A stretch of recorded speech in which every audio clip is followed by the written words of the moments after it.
morning, may it please the court. Craig Pugatch on behalf of the appellant. The appellant at the time of the appeal was the Bacardi Foundation. We've actually, for the record, filed a motion to substitute a party plaintiff due to a sale of the note obligations. I don't believe it affects anything today, but I wanted to make a proper appearance. I just learned of that a few minutes ago. Is the other side already on notice of it, and is there any objection to substitution? No objection, Your Honor. Thank you.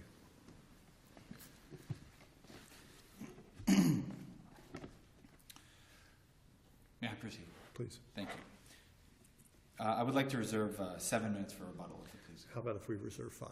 5 would be fine. Thank you. But I promise not to hold you too tightly if you need a little more. I may not. I may not need all of it. I understand. On appeal before this court are certain counts of the underlying complaint that were dismissed on summary judgment. There are some counts remaining below, and in particular, the counts that were dismissed sound in foreclosure, declaratory relief, and equitable subordination. Now, without enumerating the particular counts of the complaint, the gist and the crux of those issues are the validity, priority, and extent of the CID's claim of lien in the case. The issues sounding in contract remain below with the trial court. Let me ask one question on jurisdiction, since you raised the issue of what's remaining and what's left. Partial final judgments are only appealable if they're unrelated, if they're not interrelated with the remaining claims, at least in this kind of circumstance. I'm trying to get a handle on whether or not they are sufficiently interrelated that we don't have jurisdiction, or they're sufficiently unrelated that we have jurisdiction. And I just wanted to give you a chance to address that. And the opposing counsel may have a comment on it as well. Absolutely, Your Honor. The underlying complaints that remain at the trial court do not hinge on the legal finding related to the priority of liens, and they certainly don't relate to the certificate holders or the CID's lien position or the legality of the amounts charged. The underlying issues essentially stem from a settlement that we contend were reached in the bankruptcy court that would... A settlement based on the assessments and the amounts claimed? Well, it's a settlement that would apportion the amounts that would be paid out of a sale, but would not actually determine whether certain amounts were charged were proper or not proper. So doesn't the foreclosure case remains pending? The foreclosure count as to the CID is here. The foreclosure case, where we are foreclosing out the owner, remains pending below. Okay. So the issue in this court, and the issue that was dismissed on summary judgment, pertains to the claims that the CID has asserted as a super priority tax claim. Essentially, they have used their special assessment powers to assert co-equal liens with the tax collector for certain obligations of the property owner. Where the court erred is that it granted summary judgment in the face of substantial factual issues related to our counts, because the CID has argued that the bond proceedings primarily, as well as their defense of laches and their defenses of estoppel, essentially act as a curtain to prevent the court from looking at these fact allegations. The equitable subordination count and the declaratory relief count, without question, have fact issues. The court didn't get into those fact issues, let alone make an error in finding on those fact issues. Instead, the CID has argued that their validation of the bond proceeding should act as res judicata and prevent us from challenging the underlying charges or the validity, priority, or extent of their liens.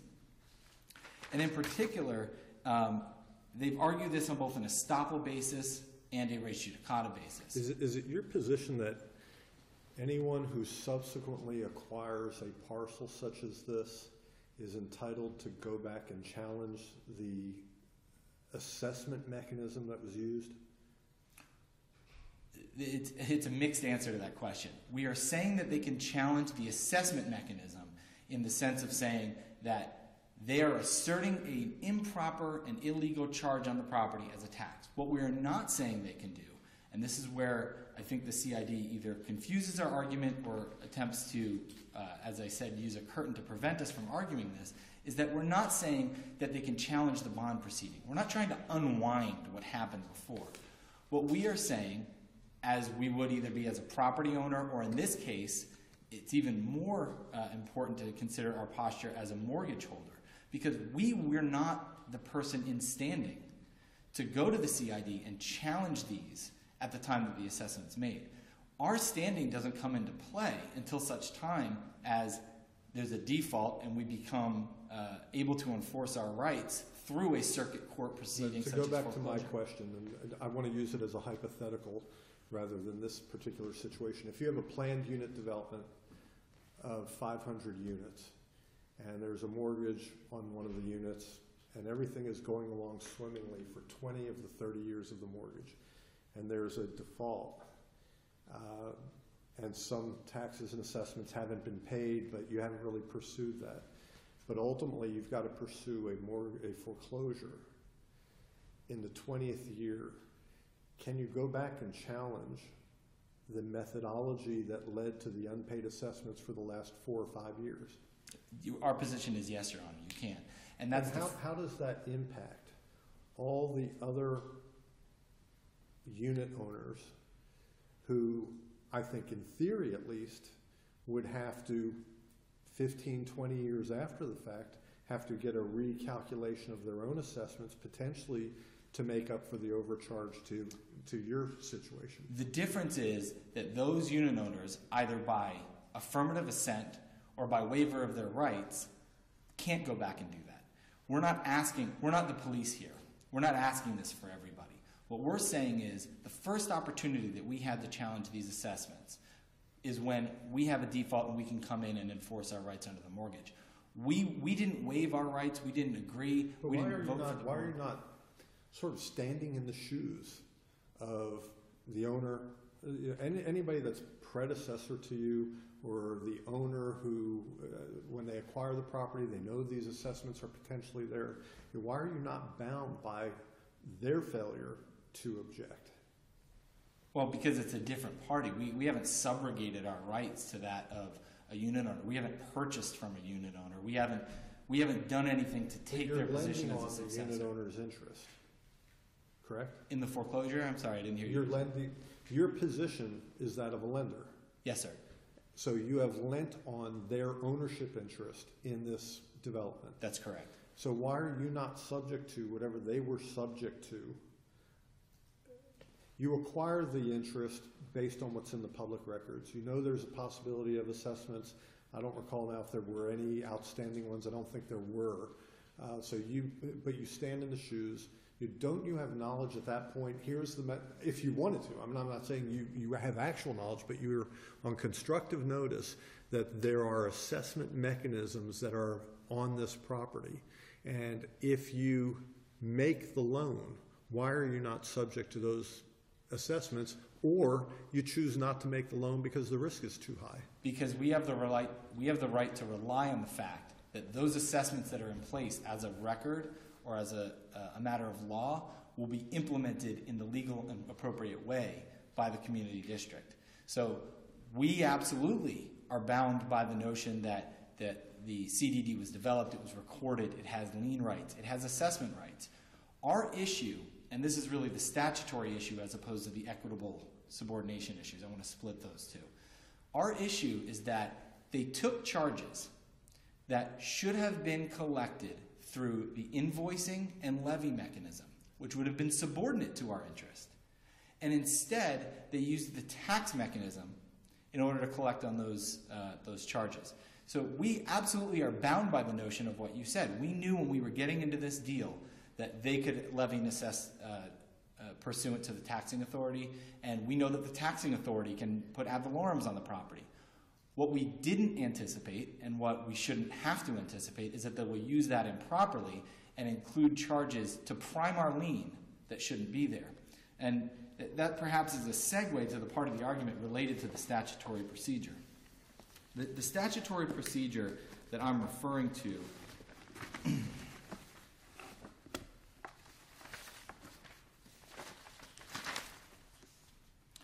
is that of section 190.022.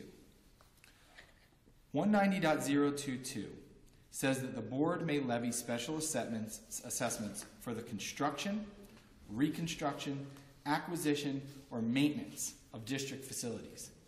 And for those things, they can use the procedures for levy and collection as would a taxing authority.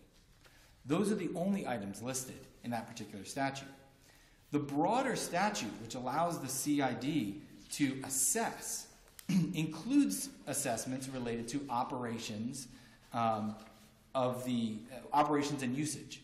Those are expressly excluded from this statute. They are not listed.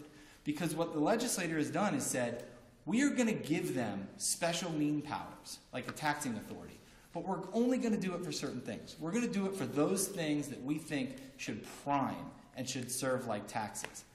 Operations and usage are not included in that.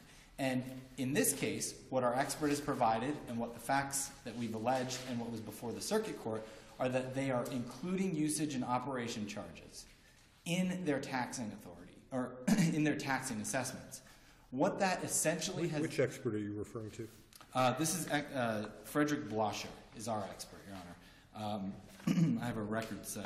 I'm looking at his report, and I read it. I wasn't sure I fully understood it, so perhaps you can walk me through. I will, Your Honor, and for purposes of this argument and summary judgment, I don't think we need to fully understand it for two reasons. One is the court didn't get into it.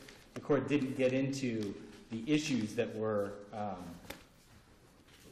we contend were fact issues that were in dispute. But particular to the argument that I'm making now, I would direct the court, it's Exhibit B to the affidavit.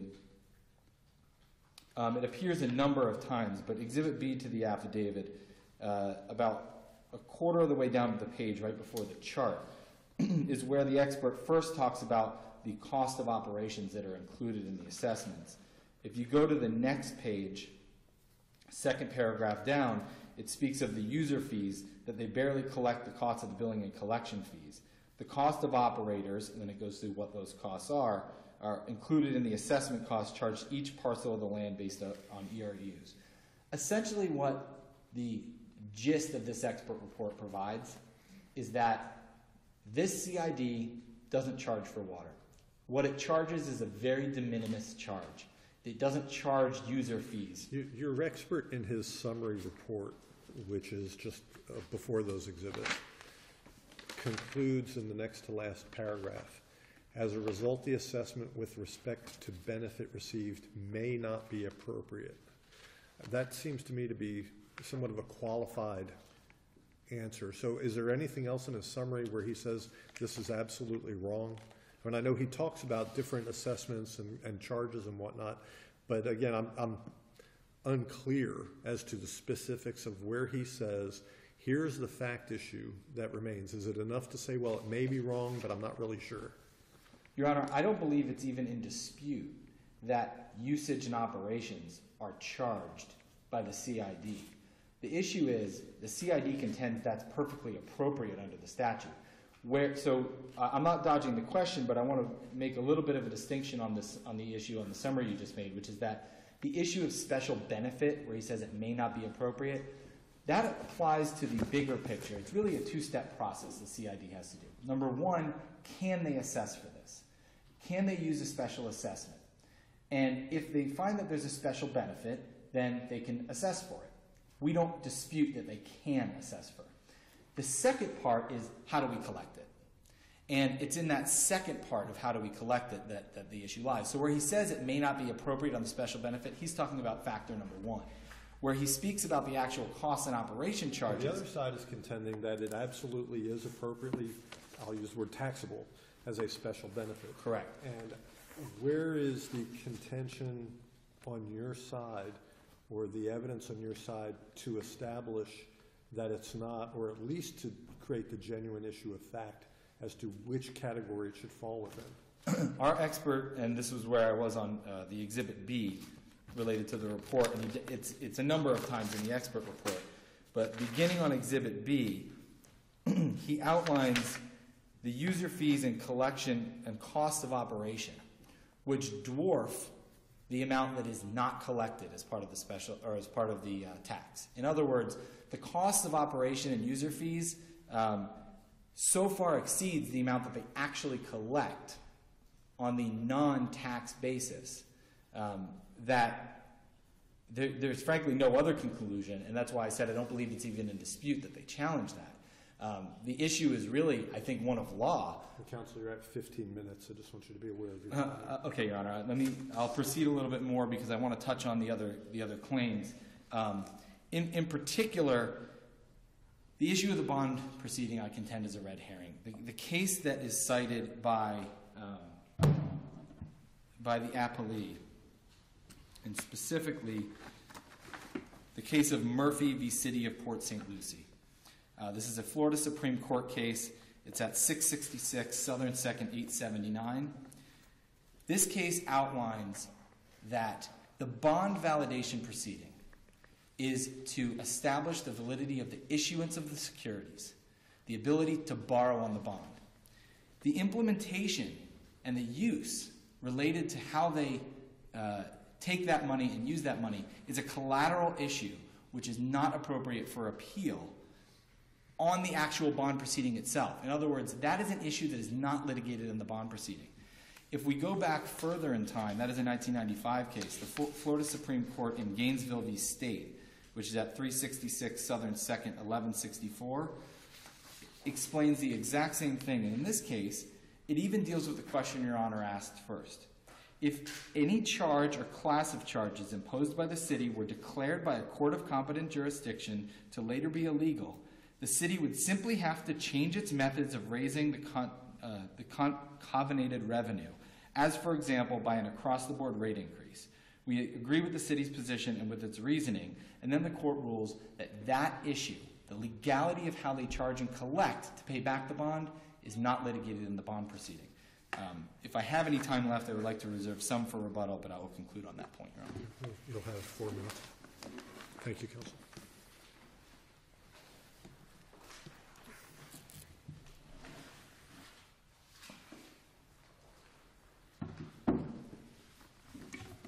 Good morning, Your Honors. Daniel Cox, appearing on for Port of the Islands Community Improvement District. So I'll start with the first issue I raised. Is there any jurisdictional problem that you see in this case? No, sir, Your Honor. The remaining issues below are contractual in nature. What we're here for today is strictly the priority of the district's special assessment liens. And my recollection is the underlying foreclosure action that's still pending involves all parties, including your client. The only involvement our client has was the challenge to the validity and the priority, particularly, of the special assessment liens of the district. Why is it not sufficiently interrelated to make this a non-appealable partial final judgment if the foreclosure would still potentially determine priority and whether your lien attaches to the property or not, and the lien flows from the assessments? The actual foreclosure of the property owner's interest in the property has occurred. They just have not taken it to the foreclosure sale, but the foreclosure order has been entered. And that order did say that it's subject to the priority of the district special assessment liens, and subject to the counts that address that had not yet been adjudicated. The assessments are a priority lien by statute. Mr. Pugat spent time talking about 190.022 Florida statutes, but he did not talk about 190.021 Florida statutes. 190.021.2 specifically authorizes the issuance of maintenance and benefit special assessments. Benefit special assessments 190.021.2, maintenance special assessments 190.021.3. 190.021.9 says that the assessments are a priority lien equal to the lien of the state, county, municipal, and school board taxes, whether collected by the tax collector or any other method provided by law. It doesn't matter that we're using the tax collector, that we put these on roll, or whether we use the Chapter 170 collection mechanisms, any mechanism provided by law, they are a priority lien. The enforceability is the subject of the two-pronged test that's been well established by the courts: special benefit, fair and reasonable apportionment. The Boca Raton case, 595-25, Florida Supreme Court said both are legislative functions. That's been reiterated by Sarasota County v. Sarasota Church of Christ as recently as 1995. They are upheld unless they're palpably arbitrary. So this was the standard that the trial court was looking at when it looked at the record evidence that was presented, we had the affidavits of Dr. Benson and Mr. Teague that were placed of record that went into explicit detail about how the assessments are levied against the properties. Dr. Benson explained that it's a formulaic approach. Those types of formulaic approaches where you look at what the uses are and you assign them a value based on the uses and the magnitude of their impact on the facilities, and you assess accordingly. That was upheld in the city of Winter Springs. That's the Florida Supreme Court as recently as 2001. It's at 776-255. The fact that Dr. Blanchard says, well, you know, I would have done it a little bit differently. Well, that's not a material fact here, because if reasonable people can differ, you still met that fairly debatable standard that the district's decisions of the special benefit and fair and reasonable apportionment are measured by.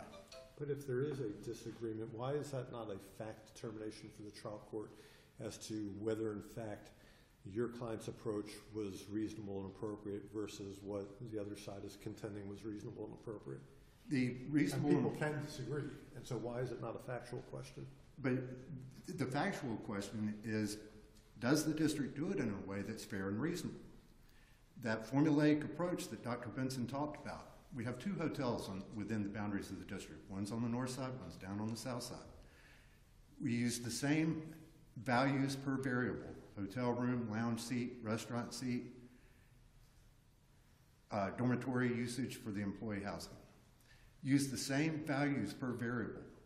Just plugged in the number of hotel rooms, the number of lounge seats. Did the same thing for the South Hotel. Similarly situated properties treated the same, based on a reasonable and non-arbitrary method.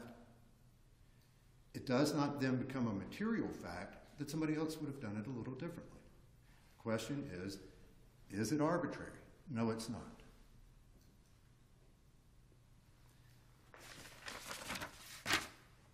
In Rush v. Hollywood, the court said, this is the Supreme Court said, that the legislative findings are presumed correct. The burden is on the challenger to rebut by clear, cogent, and conclusive evidence. So there again, just because he has a different opinion, that's not conclusive. Is the district's action non-arbitrary?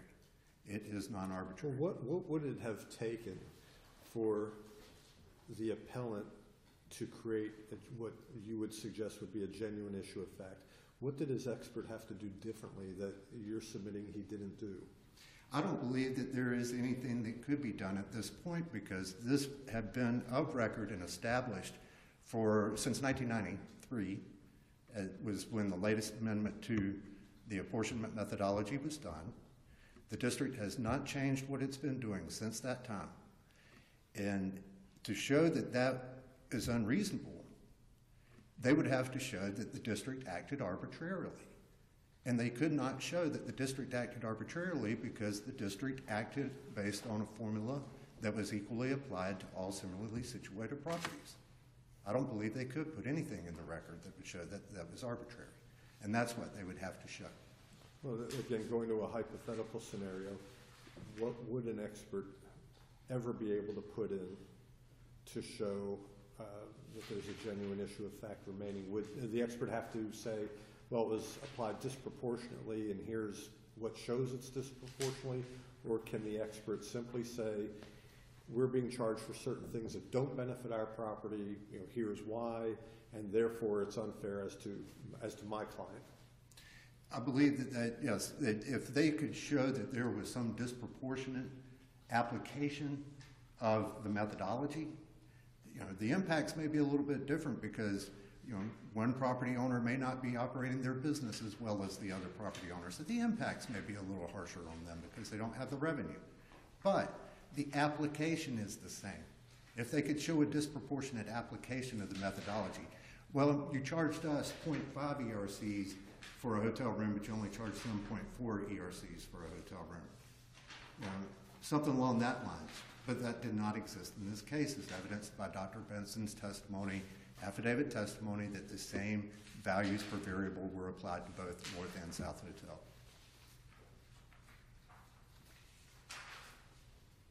The question about the use of special assessments to fund operations. There again, that ignores section 190.0212, where the statute, the legislature says these districts can use benefit special assessments to fund all of their activities under 190.011 Florida statutes, 190.012. 190.012 is the special powers of the district, which include the operation of the facilities that it is authorized to construct, operate, and maintain. You have to have, at the basic level, we think about a water treatment facility or sanitary sewer treatment facility, there are certain costs of operations that you're going to have that same amount of cost whether you treat or produce 1,000 gallons or 10,000 gallons or 100,000 gallons. The state requires us to have a licensed operator on site a certain number of hours a week, regardless of the quantity of water that we treat. These are fixed costs.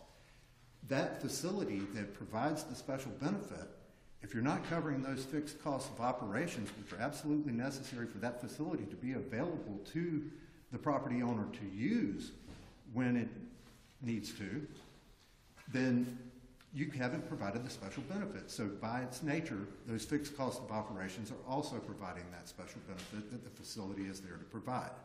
It's the variable costs that are funded by user fees. And Mr. Teague, in his affidavit testimony, offered that to the court, and the court found that credible evidence and ruled in the district's favor that it can use special assessments. The special assessments that are used by the district, excuse me, got ahead of myself. The fees for services that are charged in 190.035, sections 3 and 4, the legislature tells us that those fees have to be, when taken with the special assessments levied for that purpose, sufficient to fund operation and maintenance of the facilities. So the legislature even contemplated expressly that operations could be funded by special assessments. Further, in 1999, the legislature required that a community development district file a notice of establishment in the public record. The district did so. It's at page 289 of the record. That notice of establishment has statutorily mandated disclosure language where the legislature said, you will tell people this. The district levies non-ad valorem special assessments for the purposes of construction, operation, and maintenance of certain facilities. And these can result in you losing your property if you don't pay your tax bill or if you don't pay those special assessments. They are a super priority lien. So we go back then to the arguments of the validation bonds. The validation of the bonds, Mr. Pugach says that res judicata is what we're arguing. No. The statute specifically says in section 7509 of Florida statutes that an order of validation is forever conclusive to all people, any person having an interest in the real property subject to the duty to pay the assessments that are pledged for the repayment of the bond, as long as those items are determined in the validation order, they are forever conclusive and cannot be brought into question by anyone at any time thereafter. Okay? It's pretty direct and pretty conclusive that these matters that were determined by the court in the validation order are binding. And what did that court find? It found that the district had the authority to issue the bonds, it had the authority to construct the project, that the special assessments that are levied confer a special benefit on the properties, and that they are fairly and reasonably apportioned, and they're a first priority lien on the property. All of that was determined in the validation hearing as to the portions of the assessments that are levied for the repayment of those bonds. They cannot be brought into question. It's not res judicata, it's a statutory bar. Lastly, and Judge Silverman, you questioned quite heavily on whether they were subject to the infirmities that the property owner who they have given this mortgage or taken this mortgage from and loaned the money to, whether they're subject to those infirmities. Yes, when you take an interest in real property, you're subject to everything that is of record or that a reasonable review of the record would lead you to inquire further, you're even subject to those issues. Well, the district was established in 1986. It adopted its assessment methodology in 1993. In 1999, it filed the notice of establishment saying, here we are, this is what we do. In 2005, the appellate plaintiff below took the mortgage on the property. And here we are in 2010. The district issued bonds, validated those bonds, levied special assessments specifically for the repayment of those bonds in addition to the assessments that have been levied since back in 1993, all without complaint from the property owner or the mortgage holder. The notice to show cause in the bond validation. In terms of title, was there a predecessor owner of that property at the time the the assessments and the language was all created? Yes, Your Honor. And the plaintiff bought it from that owner? Yes, sir. But there had not been assessments at that point? Yes, there had.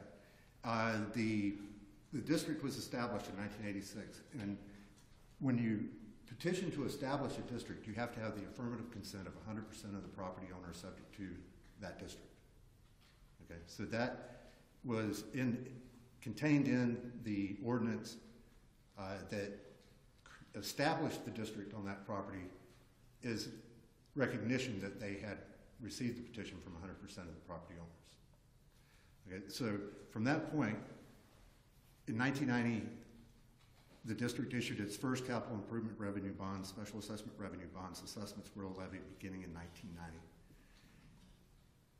The property owner that the appellant took the mortgage from, I'm not sure exactly when they bought the property, but there have been mezzanine conveyances before that.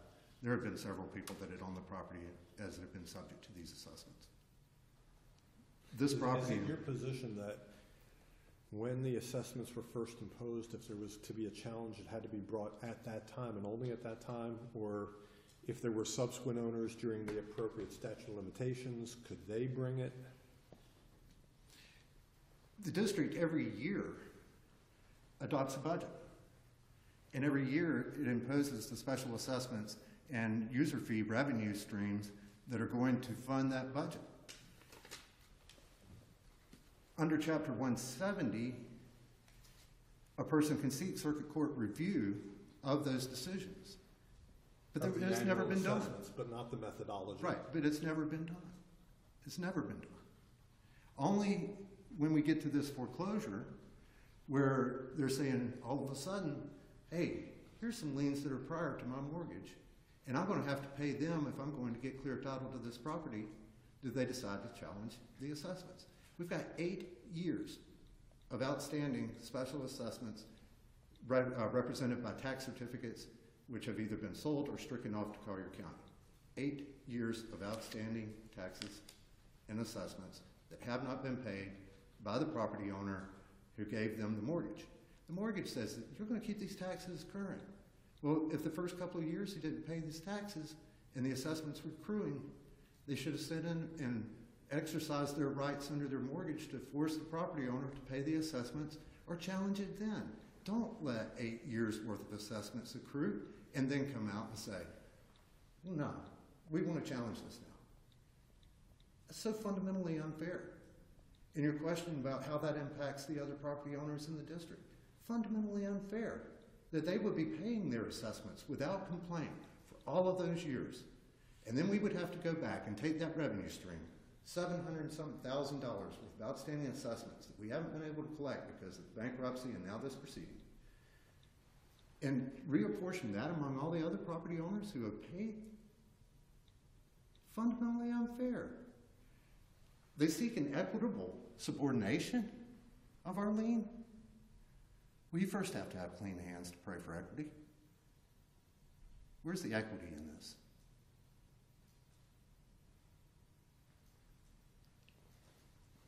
Judge Pasquet and another property owner, actually adjacent to the property owner subject to the mortgage, filed bankruptcy years ago. Judge Pasquet was the senior bankruptcy judge at the time. he opined that we really have to look at the interests of the other property owners who have been doing what they were supposed to do. And as a court of equity, we can't do harm to people who have behaved.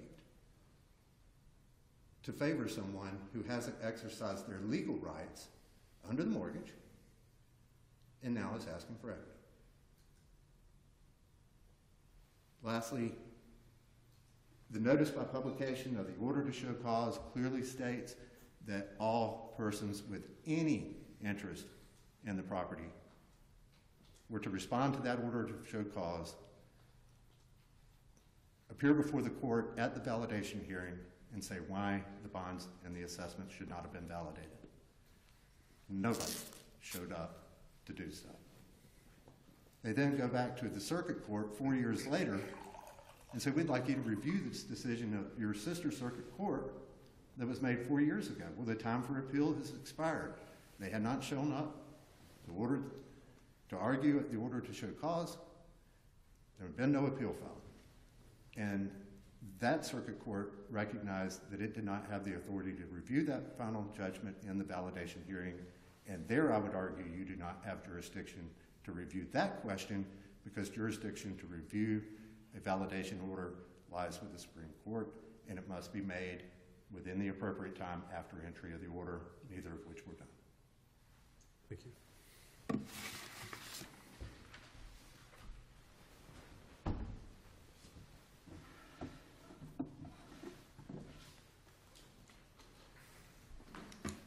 As a point of procedure, Your Honor, I did want to point out, and I said the foreclosure was pending below. There is a final judgment of foreclosure below. What hasn't been set yet is the sale because there's a motion to vacate, but there is a final judgment on the foreclosure. There were assessments that were made early on, but they weren't these assessments. When we issued this mortgage... But they were assessments using the same methodology. They were not.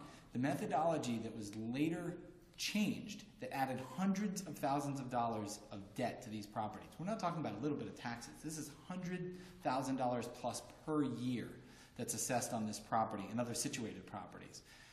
He said nobody's challenged these before. Well, he mentioned the Judge Pasquet case. That was, in fact, challenged before. The reason that case is similar to this one is because we didn't sit on our rights here. He contends we sat on our rights. Is it 8 years later? Yes. But what happened here is that, to our chagrin and theirs, the borrower filed a bankruptcy in 2010. We preserved our rights, protected our rights in that bankruptcy, in fact, challenged the taxes in that bankruptcy. The case was dismissed because the debtor couldn't reorganize, and we went straight to circuit court to continue the litigation. When you say the methodology was changed, when did that take place? Your Honor, it was at the time that they started collecting on these bonds. So I don't have the particular date, but it's the bonds that we're talking about at issue on the race judicata. It is, my recollection, something like 2005? Correct. Does that sound about right? Correct. And okay. So our borrower paid. Your borrower paid and did not challenge the assessments at that time? Correct. And for several years after, your borrower didn't challenge them? Correct. And so the issue and here... Why are you not standing in the shoes of your borrower who did not do what you feel he should have done or it should have done? Because, and this goes back to my distinction of not if the assessments are okay, but how they collected it. He says there's no difference.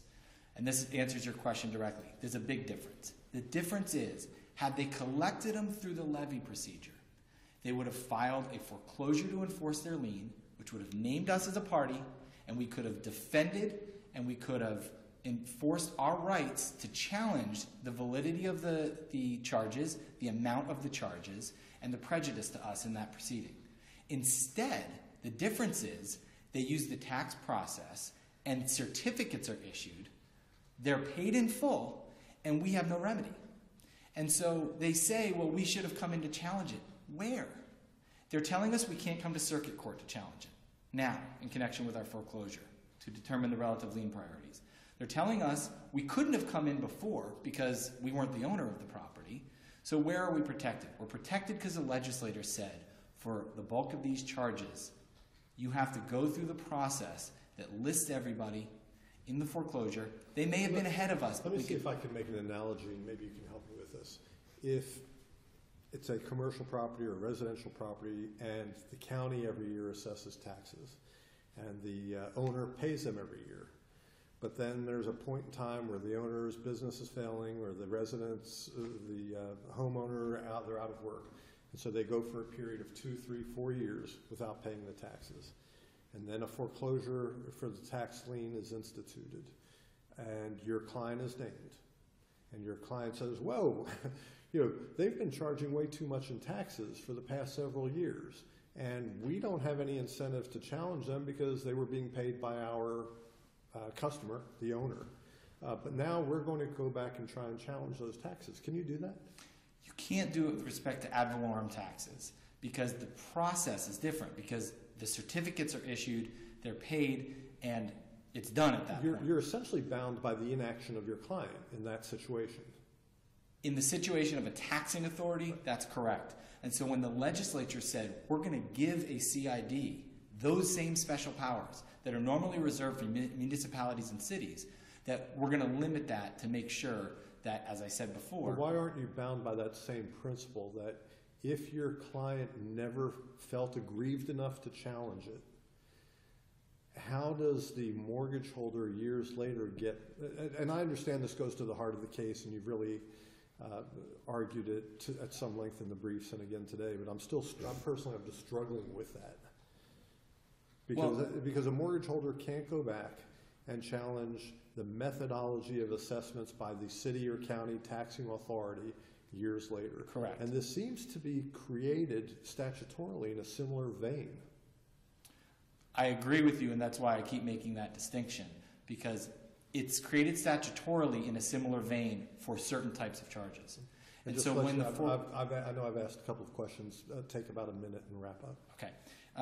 You asked before about the expert report. I wanted to point out at page 24 of Exhibit D of his report, there's a table of revenues and operations that was put in below. It specifically goes through an analysis and concludes with a table that specifically has operations versus maintenance. It begins on page 24. I'm sorry, it's Exhibit E. It's the third page of Exhibit E. There's a table that goes through. You asked a pointed question before, and I had to look at the record to determine it. So there was, in fact, a breakdown of operations versus maintenance below. What's been argued by the appellate here are facts. They say we don't have clean hands. They say equitable subordination shouldn't apply. They say that we should be bound by latches. Those are all fact issues that the record below was in dispute on.